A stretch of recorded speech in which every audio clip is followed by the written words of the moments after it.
Charlie Munger once said something that sounds harsh until you understand the mathematics behind it. The first $100,000 is the hardest. He did not say that because he enjoyed making people uncomfortable. He said it because he understood how financial gravity works. The journey from $0 to $100,000 is not only a money problem, it is a psychological problem. It is an identity problem. It is a system problem. It is the phase where almost everyone quits. People do not usually quit at 0 because they have not really started. They quit at 10,000, they quit at 20,000, they quit at 50,000. They have worked hard, sacrificed, saved, invested, said no, driven the boring car, skipped the expensive trip, and watched friends enjoy things they cannot allow themselves to buy. Then they look at the account and feel insulted by the size of the reward. They ask themselves, is this all I get? That question destroys many futures, because in the first stage of wealth building, the return feels invisible. If you have $10,000 invested and it earns 10% in a year, you make $1,000. That is less than $3 per Dalton Y. It does not pay rent. It does not free you from a job. It does not make you feel wealthy. It does not change how people see you. You are making sacrifices that feel large, and the visible reward feels small. That mismatch is the first test. The mind is not built to understand exponential growth emotionally. It can read the math on paper, but it does not feel the curve. It sees $1,000 and says that is not enough. It sees a friend driving a new car and says, maybe I am the fool. It sees a vacation on social media and says, maybe I am missing life. That is where most people break. They do not break because the math stopped working. They break because the math has not become visible yet. This is why the first $100,000 is a gate. It filters for the people who can keep executing before the system rewards them loudly. It filters for people who can live with delayed gratification long enough for capital to become meaningful. It filters for people who can stop being consumers long enough to become owners. That transition is painful, not because the number is magical, but because the person required to reach it must be different from the person who starts at 0. To reach $100,000 from nothing, you must change your relationship with money. You cannot see money only as a way to buy status, comfort, entertainment, and proof that you are doing well. You must begin seeing money as raw material. Every dollar is a worker. Every dollar can become part of a machine. Every dollar spent today has an opportunity cost tomorrow. That is not natural for most people. Society trains the opposite behavior. Every advertisement, every platform, every social comparison, every cultural expectation pushes you toward consumption. Spend to feel successful, spend to look successful, spend to prove that you belong. Spend so nobody thinks you are behind. Spend because everyone else is spending to build the first 100,000. You must reject that pressure. You must become willing to look ordinary while you are quietly becoming financially dangerous. That is hard on the ego. You may drive a reliable, boring car while someone with less net worth drives a luxury car on debt. You may live in a modest apartment while someone with no real assets buys a bigger lifestyle to impress people who are not paying attention. You may skip restaurants while people call it living life. You may wear normal clothes while someone else wears borrowed status. You are starving the ego to feed the future. That is the correct trade. But the ego does not like it. This is why the first $100,000 is not merely accumulated. It is earned through a kind of internal restructuring. You stop asking, how do I look? You begin asking, what does this do to my future options? You stop asking, can I afford the payment? You begin asking, does this strengthen or weaken my balance sheet? You stop asking, what will people think? You begin asking, what does the math say? That shift is the beginning of financial adulthood. When you are starting from 0, every dollar matters because your margin of error is very small. You are pushing a heavy boulder uphill. If you let go too early, the boulder can roll back down. One bad car decision, one expensive lifestyle upgrade, one credit card balance, one reckless investment, one social spending pattern you refuse to cut. Any of these can reset the clock. That is why the early phase requires severity, not forever, but for a season. Most people want wealth without a season of severity. They want the account to grow while the lifestyle also grows. They want the first $100,000 without confronting the fact that their current habits may be designed to prevent it. That does not work. In the early phase, you must audit every dollar with unusual seriousness. Not because you should be cheap for the rest of your life, because the first pool of capital needs protection. It is fragile. It is easily damaged. It has not yet reached the size where it can materially help you. You are still doing almost all of the lifting yourself. $1,000 spent on something unnecessary is not only $1,000 gone, it is future capital removed from the machine. If invested and compounded over decades, that money could become much larger. The real cost of a purchase is not only the price tag, it is the future value of the capital you sacrificed. That is the opportunity cost mindset. When you see a $1,000 phone, you should not only see $1,000, you should ask what that money could become if invested for 10, 20, or 30 years. That does not mean you never buy anything. It means you stop making decisions as if the present is the only time period that matters. Most people live financially as if today is the only vote. Wealth builders understand that every dollar votes across time. Now, frugality is essential in the early phase, but frugality has a limit. You can only cut expenses so far. You still need food, housing, transportation, insurance, electricity, and basic stability. If your income is too low, frugality alone can become a trap. You may be disciplined and still move too slowly to stay motivated. This is why income matters. Your income is the shovel, your expenses are the size of the hole. If you have a small shovel and a large hole, progress is brutal. If you increase the shovel and refuse to expand the hole, progress accelerates. That is the key. Raise income, freeze lifestyle, capture the spread. This is where many people destroy their opportunity. They get a raise and immediately the lifestyle expands. Better apartment, better car, more restaurants, more travel, more convenience. They increase the shovel, but they also deepen the hole. Their monthly surplus barely changes. They feel richer, but their path to freedom remains almost the same. This is lifestyle inflation. It is one of the most dangerous financial diseases because it feels like success while it quietly prevents wealth. If your income rises from $50,000 to $80,000, the wealth-building move is to keep living as close as possible to the $50,000 lifestyle and send the difference into assets. That extra $30,000 can compress years of progress into a much shorter period. But that requires resisting the emotional need to display the raise. Again, the ego must be starved so the future can eat. The first $100,000 usually comes from a combination of two forces: controlled spending and increased earning power. Cutting expenses creates the first space, increasing income fills that space faster, freezing lifestyle prevents the space from disappearing. That is the machine. A person who only cuts expenses may move slowly. A person who only earns more but spends more may not move at all. A person who cuts waste, increases income, and prevents lifestyle inflation can move very quickly. Now, the social pressure during this phase is real.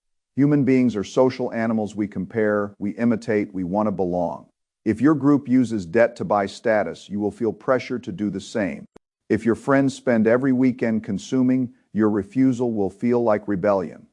If your family believes money should be spent as soon as it arrives, saving may be treated as strange, selfish, or fearful. People may call you cheap. They may say you need to live a little. They may say tomorrow is not guaranteed. They may say the economy is rigged anyway, so why bother? Often they are not really criticizing your plan. They are protecting their own comfort. Your discipline is a mirror. It shows them that some of their excuses may not be absolute. That makes people uncomfortable. Do not make this personal. Do not argue. Do not preach. Just understand the system. If you take financial advice from people drowning in credit card debt, you will likely inherit their results. If you spend most of your time with people who trade future freedom for present display, their habits will pull on you. If your environment rewards consumption and mocks discipline, you will need either to change the environment or build a stronger internal system. Mindset is not a decoration in this phase, it is armor. You must curate what you read, who you listen to, and what ideas you allow into your head. Read people who have built wealth. Study investors, study operators, study people who understand delayed gratification. Surround yourself, even indirectly, with examples that make your discipline feel normal. The mind must be protected because the first $100,000 is won or lost long before the account reaches the number. It is won or lost in identity now. One of the most important distinctions is between looking rich and being wealthy. Looking rich is visible. Being wealthy is often invisible. Looking rich often requires spending. Being wealthy requires owning. Looking rich creates applause. Being wealthy creates options. Looking rich depends on what other people think. Being wealthy depends on what your assets can do when no one is watching. Social media has made this distinction harder because it constantly rewards appearance. Designer clothes, luxury cars, vacations, expensive restaurants, rented status, and staged lifestyles are presented as proof of success. But many of those people are highly leveraged. They are using future labor to buy present ego. That is not wealth. That is a financial costume. True wealth is quieter. It is knowing that if you lose your job, your family still eats. It is having enough cash that a car repair does not become a crisis. It is having investments that grow without requiring your daily labor. It is walking into work with a different posture because you know you are not completely dependent on the next paycheck. The first $100,000 begins to create that posture, not full freedom, but the first taste of sovereignty. That is why you must not confuse the visible symbols of wealth with the substance of wealth. The symbols can be purchased with debt. The substance can only be built with assets, discipline, and time. During the grind to $100,000, the market will test you. There will be months when the account falls. There may be weeks when your portfolio loses thousands of dollars. You will feel as if your sacrifices were wasted. You will look at the number and think, I worked so hard for this, and now it is disappearing. This is where tourists leave. A tourist in the market wants upward movement without volatility. They like investing when the chart rises.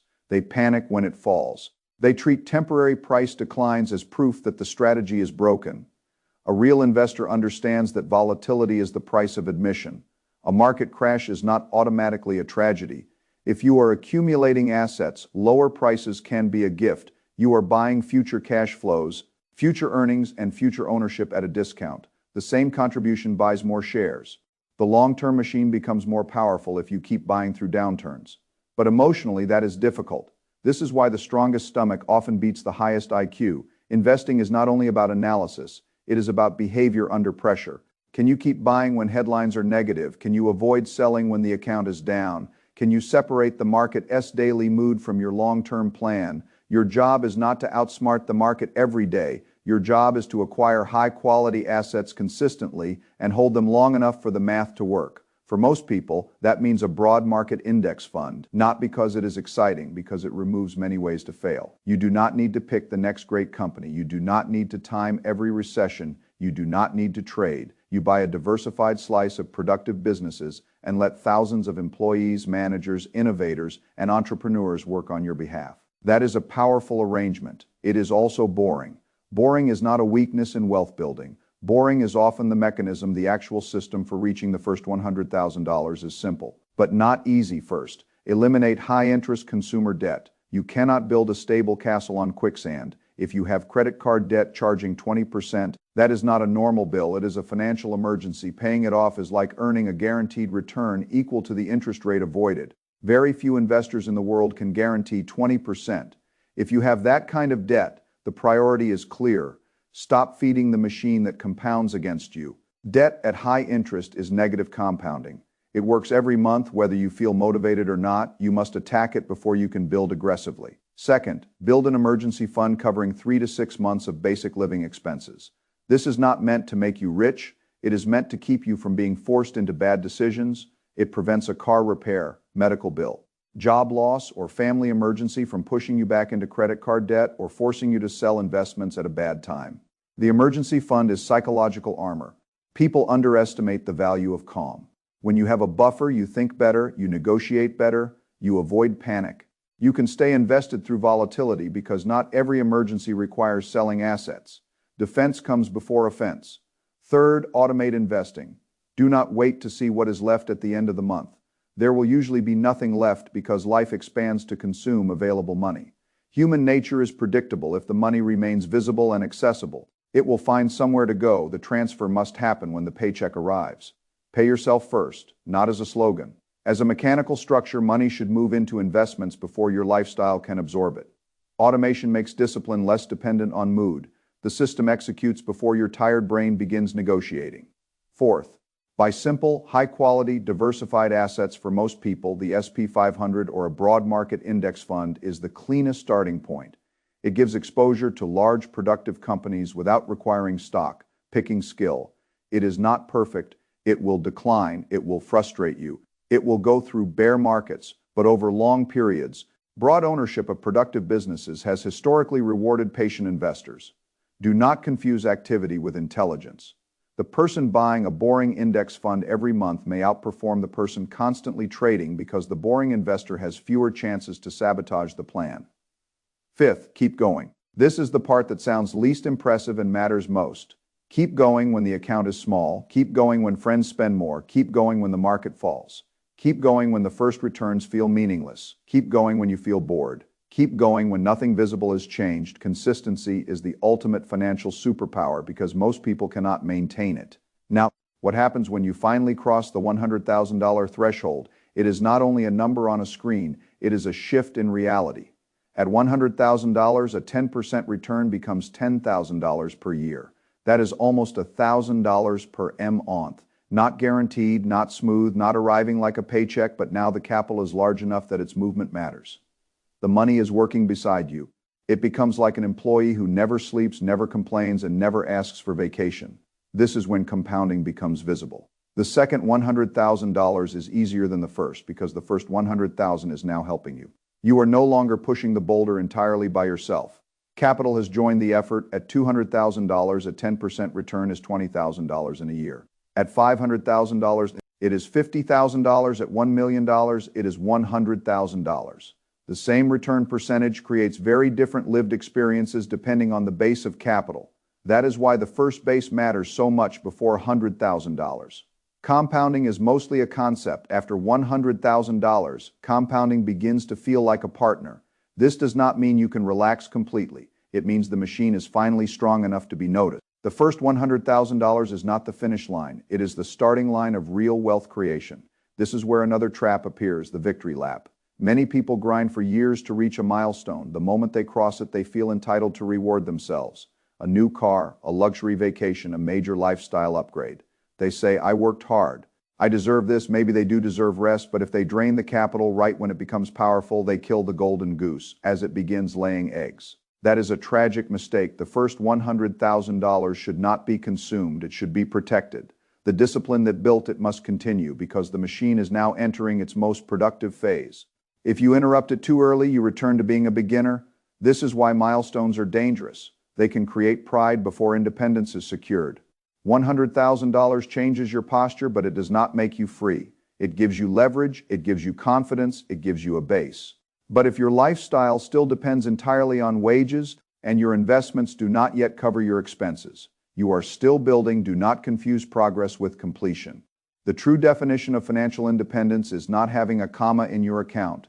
It is having enough passive or investment income to cover your lifestyle without depending entirely on labor. Until then, the machine must keep running. Now, the person who builds $100,000 from scratch is different from the person who receives it without struggle. That is not a moral judgment, it is a systems observation. A person who inherits $100,000 may have money but not the operating system required to keep it. They may not have learned how to control expenses, delay gratification, survive volatility, raise income, avoid debt, and think in opportunity cost. Without that internal structure, the money can disappear quickly. A person who builds $100,000 dollar by dollar has been trained by the process. They have learned what matters, they have made mistakes and corrected them. They have watched markets move, they have said no repeatedly, they have faced social pressure. They have built the muscle of consistency. That person has financial armor. Even if they lost money later, they could rebuild faster because the blueprint is installed in the mind. This is one reason the rich get richer. They are not only compounding money, they are compounding financial intelligence. Each cycle teaches them how to allocate capital, avoid traps, use tax structures, manage emotions, read opportunities, and preserve liquidity. Knowledge compounds like money. Mistakes avoided compound too. The first $100,000 is therefore not only capital, it is tuition. But unlike school tuition, if you do it correctly, you keep the money. The struggle qualifies you for the wealth you are trying to hold. This is why you should not cheat the process. Do not try to gamble your way there. Do not chase a speculative asset because you are impatient. Do not use leverage you cannot survive. Do not take risks you do not understand because the first stage feels slow. Speed without understanding can destroy you. The first $100,000 should teach you patience, not desperation. The biggest danger in this phase is not moving too slowly. The biggest danger is trying to go so fast that you blow yourself up. A simple, boring strategy executed relentlessly beats a dramatic strategy executed recklessly. That is a principle. Now, we should also be honest about the scale of the challenge. If you save $10,000 per year, the first $100,000 may take years. If you can save $25,000 per year, it happens much faster. If you are starting with low income and high expenses, the journey may feel brutal. That is why increasing income is not optional for many people. You need to upgrade skills. You need to become more valuable in the marketplace. You may need to change industries. You may need to negotiate. You may need to start something on the side. You may need to use evenings and weekends to build a higher earning capacity. Frugality opens the door, but income accelerates the walk through it. However, income growth without spending control is wasted. The ideal is simple. Earn more, spend intentionally, invest the difference, do it automatically, repeat until the first 100,000 appears. Then do not stop. The simplicity can make people suspicious. They expect wealth to require something more complex. But many of the greatest financial truths are simple enough to understand and difficult enough that most people will not follow them. Spend less than you earn, avoid high-interest debt, build a buffer, buy productive assets, hold through volatility, increase earning power, avoid lifestyle inflation. Do not quit before compounding becomes visible. That is the system. Now let us examine the emotional pain of being socially invisible in the first stage. You may feel as if nobody sees your progress. That is because there is nothing flashy to see. Your wealth is hidden in an account. Your discipline is hidden in the purchase you did not make. Your progress is hidden in the debt you eliminated. Your future is hidden in the shares you accumulated. The world rewards visible consumption.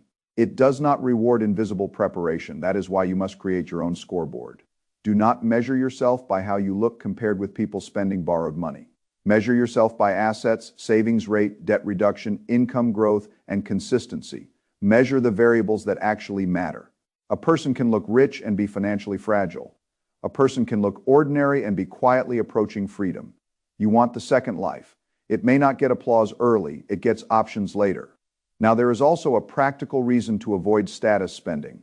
The first $100,000 requires a high savings rate. If you constantly defend your ego with purchases, your savings rate collapses. The new car is not only a monthly payment, it is insurance, it is maintenance, it is depreciation, it is opportunity cost. It is a signal that invites more lifestyle spending. Status spending has gravity. One visible upgrade pulls another. The nicer car makes the old apartment feel inadequate. The nicer apartment makes the old furniture feel inadequate. The new social circle makes the old clothes feel inadequate. The higher income lifestyle becomes a treadmill.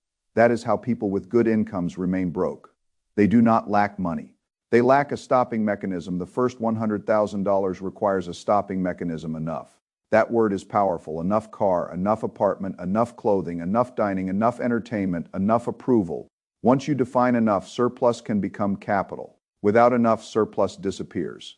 Now, let us think about the first major market decline on the way to 100,000. Suppose your portfolio reaches $60,000 and falls to 50,000. That decline can feel like the system betrayed you, but if you are still contributing, lower prices mean future returns may improve. You are buying more units at cheaper prices. This is difficult emotionally but powerful mathematically. The investor must learn to treat volatility as part of the process, not a violation of the process. If you sell during every decline, you will never let the machine operate. The market's job is to transfer assets from impatient owners to patient owners. Your job is to be on the right side of that transfer. Patience is not passive. Patience is active discipline under pressure. Now let us talk about the phrase, every dollar you spend today is stealing $10 from your future self. The exact multiple depends on time and return, but the principle is right. Early dollars are disproportionately powerful because they have more time to compound. A dollar saved and invested at 25 can be much more valuable than a dollar saved at 55. This is why youth is such a powerful asset, even when income is modest. Young people often feel poor because their current cash flow is small. But if they have decades of time, they possess an asset older people cannot buy. Time turns small disciplined contributions into large future differences. If you are young and ignore that gift, you may spend decades trying to rebuild what time would have done for you cheaply. If you are older, the lesson is still useful. You cannot recover the lost years, but you can stop losing more. You can increase the shovel, you can cut waste, you can build the system now. The best time was earlier. The next best time is before the next decade slips away. Now, $100,000 also changes how you experience work. At zero, you may feel entirely dependent. Every paycheck is survival. Every boss has enormous power. Every job loss feels catastrophic. You may tolerate disrespect because the alternative feels impossible. At $100,000, you are not fully independent, but you have a cushion and a base. You have something working for you that changes posture. You may negotiate more confidently. You may make better career decisions. You may leave a toxic job sooner. You may take a calculated risk because you are not standing on financial dust. Capital buys dignity, not because money makes you better. Because it gives you options. Options reduce fear. Fear often forces bad decisions. This is one of the most valuable returns on the first $100,000. It gives you a margin of safety in life, not only in investing. Now, the first $100,000 is also a filter for scams. People who are desperate to get there quickly are vulnerable to promises, a guaranteed trading system, a hot crypto coin, a secret stock, a leveraged option strategy, a business scheme with no risk. These ideas appeal because the slow path feels painful, but the slow path is often the safe path. If you lose your first $30,000 chasing a fantasy, you have not only lost money, you have lost time, confidence, and momentum. You may become discouraged and quit entirely. Protect the first base of capital. Take intelligent risk, not desperate risk. A broad index fund may feel boring, but boring can be exactly what you need while building the foundation. The purpose of the first $100,000 is not to impress anyone. It is to create a stable compounding base. Once the base is built, you may learn more, diversify more, and make additional decisions. But do not gamble with the foundation. A foundation should be dull. Excitement belongs in entertainment, not in the base layer of your financial life. Now, another reason the first $100,000 is hard is that it requires both offense and defense. Defense means cutting waste, eliminating bad debt, building an emergency fund, avoiding stupid purchases, and resisting lifestyle inflation. Offense means increasing income, building skills, investing consistently, and learning how capital works. Many people play only one side. The extreme frugalist cuts everything but never increases income, so progress is painfully slow. The high earner grows income but spends all of it, so nothing accumulates. The first $100,000 requires both. Defense creates the gap, offense widens the gap, investing compounds the gap. That is the complete system. Now let us think about how long the journey should take. There is no universal answer. If you save and invest $500 per month, the path is one speed. If you save $2,000 per month, it is another. If your income is very high and lifestyle frozen, the first $100,000 may come quickly. If your income is low, the first phase may take longer, which means income improvement becomes the key project. The worst thing is not that your timeline is long. The worst thing is having no timeline, no savings rate, and no system. A person with a long but real plan is ahead of a person with a vague fantasy. Make the numbers concrete. How much can you save monthly? How much debt must be eliminated? How much emergency cash is required? What income increase would change the timeline? What expenses are leaking money? What asset will you buy automatically? Clarity reduces anxiety. Vagueness protects bad habits. Now, the first $100,000 teaches you to think in assets rather than purchases. When income arrives, the consumer asks, "What can this buy me?" The builder asks, "What can this become?" That difference, repeated for years, changes everything. The consumer converts income into objects. The builder converts income into ownership. Objects depreciate, break, and become old. Ownership can compound. This does not mean never enjoying money. It means sequencing enjoyment correctly. Build the machine first. Let the machine eventually fund more choices. Do not consume the machine before it works. If you cut down the orchard before it bears fruit, you have firewood, not wealth. That is what the victory lap does. It turns the orchard into firewood just when the first fruit appears. Do not do that. Now, there is a deeper emotional issue. Many people do not feel worthy of wealth. They are comfortable struggling because struggle is familiar. The first $100,000 threatens that identity. It says you are becoming someone different that can be uncomfortable. Friends may change around you. Family may treat you differently. Your own self-image may resist. This is why some people sabotage near milestones they spend, invest recklessly, or lose discipline. Right when they are close, the old identity pulls them back. You must notice that building wealth requires becoming comfortable with a new identity, not arrogant, not superior, responsible. You are becoming a steward of capital. You are becoming someone who owns choices. You are becoming someone whose future is not entirely dictated by the next paycheck. That identity must be accepted before it can be sustained.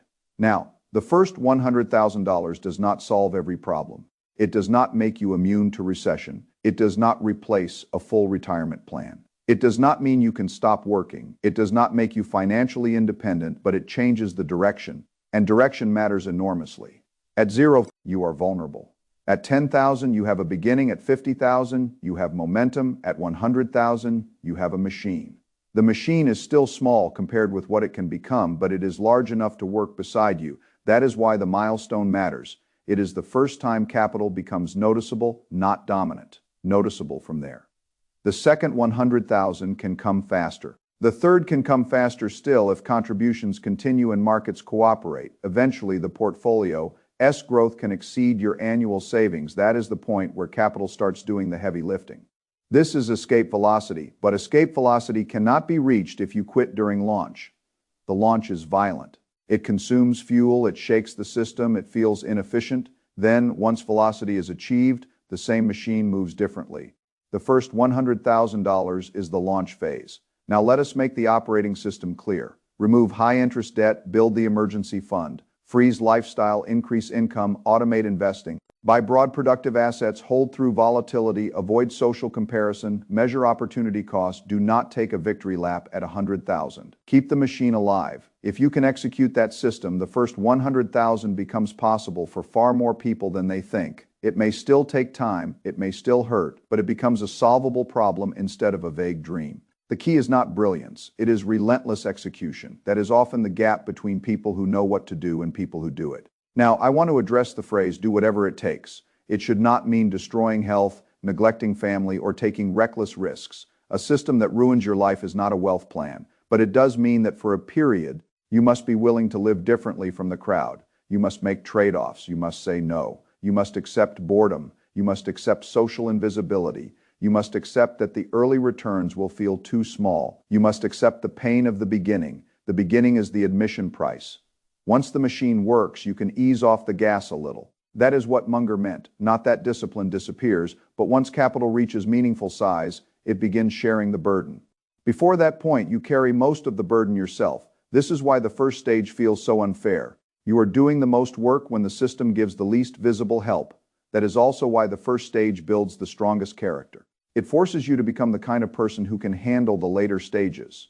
Now suppose you are at $30,000 and exhausted. This is the danger zone. You are far enough from zero to know you can save, but still far enough from 100,000 to feel discouraged. You are tempted to spend because you believe one purchase will not matter. You are tempted to stop investing because the market feels uncertain. You are tempted to reward yourself because you feel deprived. This is exactly when you must continue. 30,000 is not proof that the system failed. It is proof that you are in the middle of the hill. Do not roll the boulder back down. At 50,000, the same thing happens. You are halfway there. The amount feels real but not transformative. This is when many people upgrade life too early. They mistake progress for permission. Progress is not permission to kill the process. Progress is confirmation that the process is working. Continue. At 100,000, then you breathe. You do not destroy the machine. You acknowledge the milestone, maybe quietly celebrate in a modest way, and then continue. The next phase is where compounding becomes more visible. Now, if you are listening with debt, the path may begin before investing. High-interest debt must be attacked because it compounds in the wrong direction. If your debt costs 20% and your investments might earn 8 or 10% over time, the debt is eating faster than the assets can grow. Do not ignore that. Paying down high-interest debt is not boring. It is a form of guaranteed return. It is buying back your future cash flow. It is removing negative compounding from your life. Then build the emergency fund, then invest. The order matters because a fragile system breaks easily. If you invest without a buffer, an emergency can force you to sell or borrow. If you invest while carrying toxic debt, the debt may cancel the progress. Defense protects offense. Now, if you have no debt and a buffer, invest automatically. The money should move before you see it. If you rely on leftover discipline, you are relying on the weakest version of yourself. The strongest systems reduce the need for willpower. Automation is a way to make the right decision before the wrong mood arrives. That is how you beat human nature. Now, what asset should you buy? For many people, broad index funds, the S&P 500 represents ownership in many of the most successful companies in America. It is not guaranteed it will suffer declines, but as a long-term base, it is a powerful tool because it allows ordinary people to own productive enterprise at low cost. You do not need to outguess every professional investor to build your first $100,000. You need to participate in the productive system consistently. That is a humbler strategy. Humility is useful in finance. Ego is expensive. Now, let us talk about why gambling is so tempting in the first stage. When the account is small, people feel impatient. If $10,000 only earns $1,000 in a good year, someone may think, I need something faster. Then they chase speculation, options, meme coins, hot stocks, leverage. They believe a large win will shortcut the painful phase. Sometimes people do win, but many lose. and the loss is devastating because the first pool of capital is so hard to rebuild. Gambling is often a tax on impatience. The disciplined investor understands that the first 100,000 is not only about reaching a number, it is about training the mind to stop needing quick validation. If you cannot tolerate the slow early phase, you may not tolerate the volatility of the larger phase either. Patience is part of the asset. Now, once the account reaches 100,000, the next danger is confidence. Without wisdom, you may begin to think you are smarter than you are. Markets may have helped you. A bull market may have lifted everything. Do not confuse a rising market with personal genius. Stay humble. The same boring principles that got you there are often the ones that take you further. The temptation will be to complicate. You may think, now that I have real money, I should trade more, pick more, borrow more, move faster. Maybe you will eventually learn more advanced strategies, but do not abandon the foundation without a good reason. Complexity should be earned, not used as decoration. Now consider what happens after 100,000. If you simply continue, the account may not grow smoothly, but the average annual movement becomes more meaningful. A good year can add $5, $10, $15, or $20,000. That is money you did not earn from labor. Your capital is beginning to speak. This is when the psychological reward finally appears. You begin to understand why the sacrifices mattered. You see the gap between your life and the lives of people who spent everything widening, not because you are better, but because the systems are different. Their money became consumption. Your money became capital. Consumption faded, capital remained and grew. Cause and effect, that is all. Now, the first 100,000 can also change family history. A family with no capital often teaches survival habits: work, spend, borrow, repeat. A person who builds capital introduces a new pattern: saving, investing, ownership, optionality. That pattern can influence children, siblings, spouses, and future generations. Wealth is not only the money, it is the operating system that can be passed down. But the operating system must be real. You cannot teach what you do not practice. The first $100,000 gives your principles credibility because the result is visible. This is why the journey matters. You are not only changing an account, you are changing the family narrative. Now, let us be very clear about what not quitting means. It does not mean never adjusting. If your strategy is flawed, adjust.